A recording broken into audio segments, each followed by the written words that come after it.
L'étude d'aujourd'hui a pour titre « Le Saint-Esprit et notre tempérament ».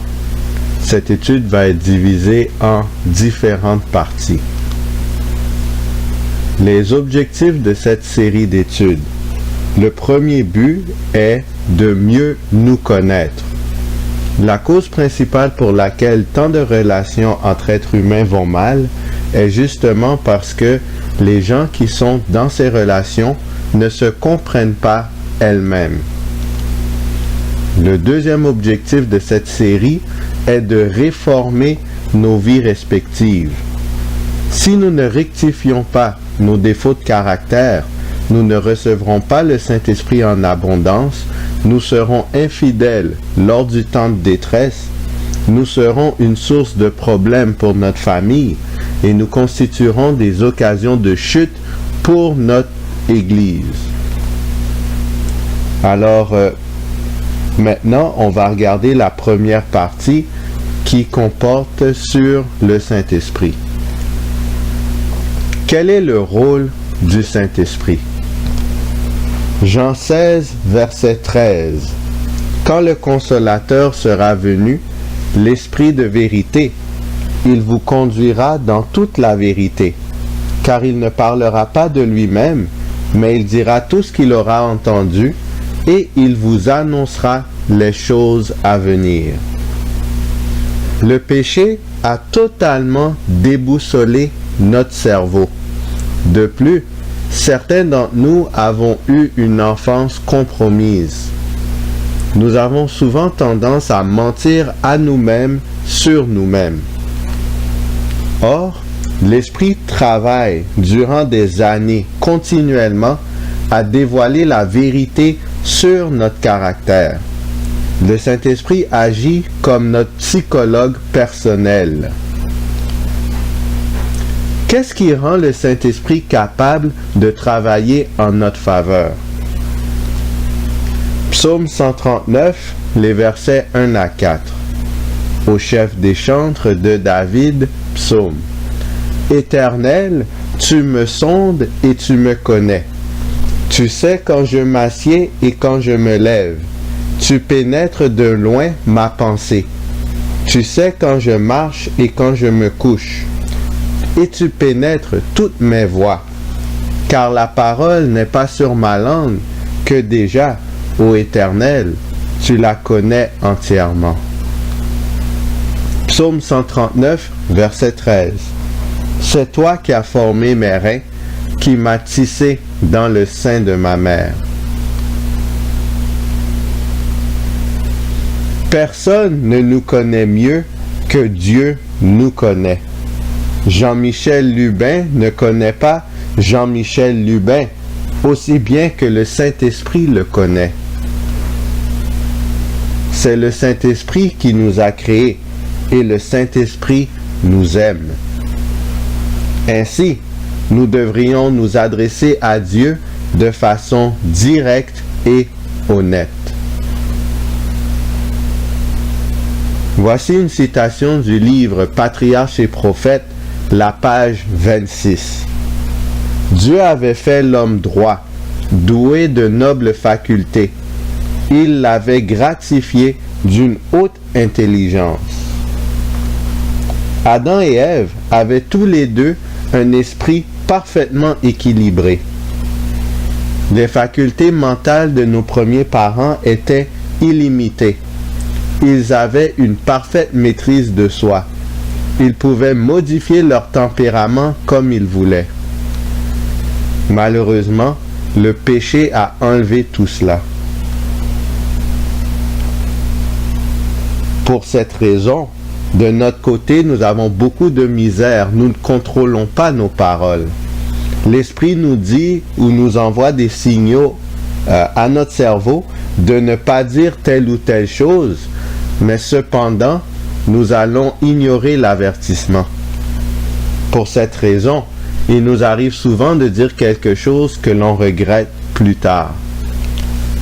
Les conséquences sont funestes à la fois pour nous-mêmes, mais aussi pour notre entourage. Citation du livre Jésus-Christ, page 601. Jésus montrait combien on se trompe en comptant sur les forces humaines pour obtenir une transformation du caractère que seul l'Esprit de Dieu peut opérer. Nous ne pouvons pas nous corriger sans l'aide divine. Nous ne pouvons pas nous fier sur notre propre sagesse. Les décisions que nous prenons doivent être en harmonie avec les enseignements de la Bible.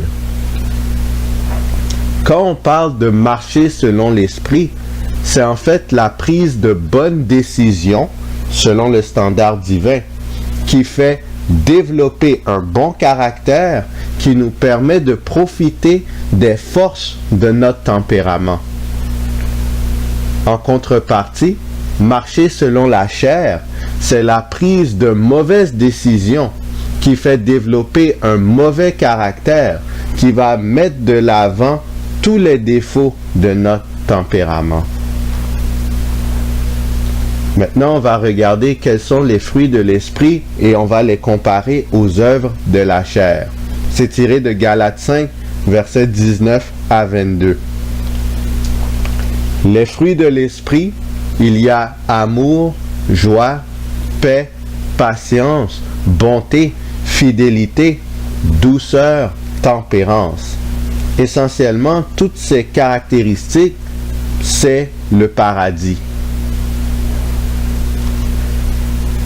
De son côté, les œuvres de la chair sont l'impudicité, l'impureté, dissolution, idolâtrie, secte, magie, inimitié, animosité, querelle, dispute, jalousie, envie, ivrognerie, excès de table. Essentiellement, cette portion constitue l'enfer. Le cerveau humain est divisé en 4 grandes parties. Il y a l'hémisphère gauche qui est l'hémisphère cognitif et il y a l'hémisphère droit qui est le côté plus créatif. Aussi, l'avant du cerveau est plus ouvert tandis que l'arrière du cerveau est plus fermé. Ainsi, ces 4 grandes parties ont comme résultat les 4 grands différents tempéraments chez l'être humain. Cela nous amène à qui es-tu? Il y a 6 questions à répondre afin de déterminer ton type de caractère. Question numéro 1. As-tu tendance à diriger les événements ou bien à analyser les événements? Je répète, as-tu tendance à diriger les événements ou bien à analyser les événements? Question numéro 2. Es-tu une personne sociale ou une personne introvertie? Je répète, est-ce que tu es une personne de nature sociale ou es-tu une personne naturellement introvertie? Question 3. Es-tu un optimiste ou es-tu une personne pessimiste? Je répète, est-ce que tu es une personne optimiste ou bien une personne pessimiste? Question numéro 4. Prends-tu des décisions fermes ou est-ce que tu es une personne qui est souple et accommodante? Je répète, prends-tu des décisions fermes ou est-ce que tu es une personne de nature souple et accommodante? Question numéro 5. Es-tu une personne qui est axée sur le travail ou es-tu axé sur le plaisir? Je répète, es-tu une personne qui est axée sur le travail ou bien es-tu axé sur le plaisir? Question 6. Es-tu orienté vers un objectif spécifique ou est-ce que tu vis au jour le jour? Je répète, es-tu orienté vers un objectif ou es-tu une personne qui vit au jour le jour? Alors, il y a 4 catégories de tempérament, comme on l'a dit.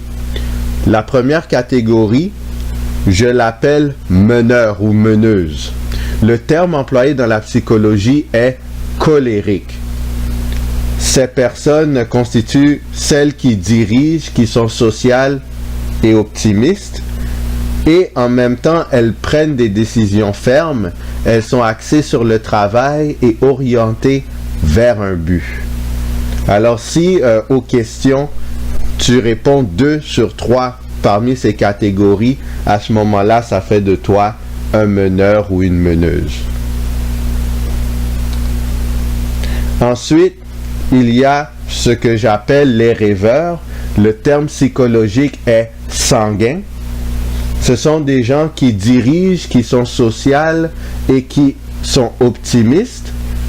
Cela étant dit, contrairement aux meneurs, ces personnes sont souples et accommodantes, elles sont axées sur le plaisir et elles vivent au jour le jour. Ensuite, on a l'harmoniste. Le terme psychologique est flegmatique. Ces personnes ont tendance à analyser, elles sont plus introverties et elles sont plus pessimistes. Et de nature, elles sont souples et accommodantes. Elles sont axées sur le plaisir et non orientées vers un but fixe. Elles vivent au jour le jour. Finalement, on a les organisateurs. Le terme employé dans la psychologie est mélancolique. Ce sont des personnes qui analysent, qui sont introverties et qui sont pessimistes. Cela étant dit, contrairement à l'harmoniste, ce sont des personnes qui vont prendre des décisions fermes, elles sont axées sur le travail et elles sont orientées vers un but spécifique. Ainsi, selon les réponses que vous avez données, vous faites partie d'un des 4 groupes de tempéraments. On peut être un mélange de tempéraments. Naturellement, chaque être humain est différent l'un de l'autre et il y a plusieurs degrés de chaque tempérament. Et les 4 prochaines vidéos vont donner des détails sur chaque tempérament. Je vous conseille de regarder spécialement le tempérament dans lequel vous faites partie afin de mieux connaître vos forces et vos faiblesses. D'ici là, nous avons un choix à faire. Nous avons le choix entre l'agneau et de manifester les fruits de l'esprit dans nos vies, ou nous pouvons choisir le serpent. À ce moment-là, nous allons manifester les œuvres de la chair. Je nous conseille de choisir continuellement l'agneau à chaque instant et de nous reconsacrer à lui afin qu'en bout de ligne, nous puissions avoir part à la vie éternelle avec lui. Que le Seigneur vous garde.